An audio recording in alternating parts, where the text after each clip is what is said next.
বিসমিল্লাহির রহমানির রহিম। আসসালামু আলাইকুম, welcome to my new blog. আজকে চলে গেলাম নারায়ণগঞ্জ আশীর্বাদ মিষ্টান্ন ভাণ্ডারে।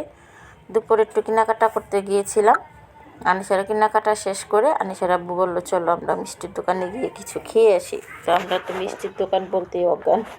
মিষ্টি, দই, রসমালাই, কাঁচকলা এগুলো আমরা সবই খুব পছন্দ করি, সবগুলো খাবার।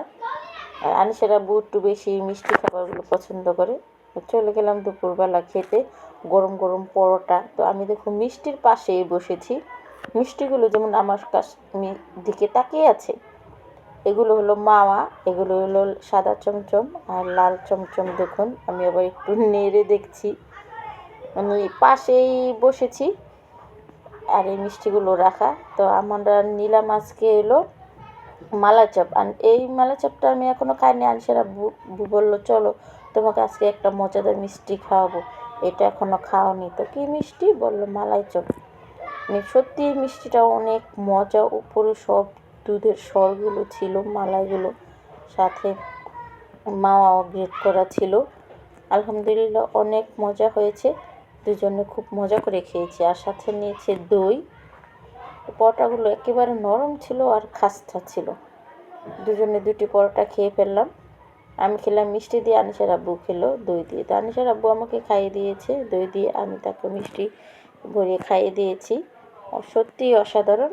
এটা নারায়ণগঞ্জ 2 নম্বর রেলগেটের সাথেই এই মিষ্টির দোকানটা আশীর্বাদ, এটার নাম করা এই মিষ্টির দোকান। তো দইটাও খুব মজা। আর এই পাশে রাখা হয়েছে দেখুন সন্দেশগুলো যেমন আমার দিকে তাকিয়ে আছে, বলছে সাথী আমাকে খাও। আর কাঁচকলাগুলো, তো আসার সময় এই সন্দেশ আর কাঁচকলা নিয়ে এসেছি। আর এই হলো দেখুন মালাই চপগুলো কীভাবে তাকিয়ে আছে আমার দিকে। আমি তো তোকে খেয়েছি।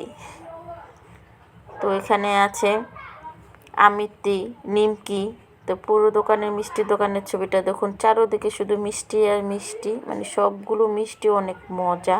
এই দোকানের অনেক মজা। তো আপনারা যদি কেউ এই দোকানের মিষ্টি কিনতে চান অবশ্যই নারায়ণগঞ্জ 2 নম্বর আশীর্বাদ মিষ্টান্ন ভাণ্ডার। আর আজকের ভিডিওটা কেমন হলো অবশ্যই কমেন্ট বক্সে কমেন্ট করে জানাবেন।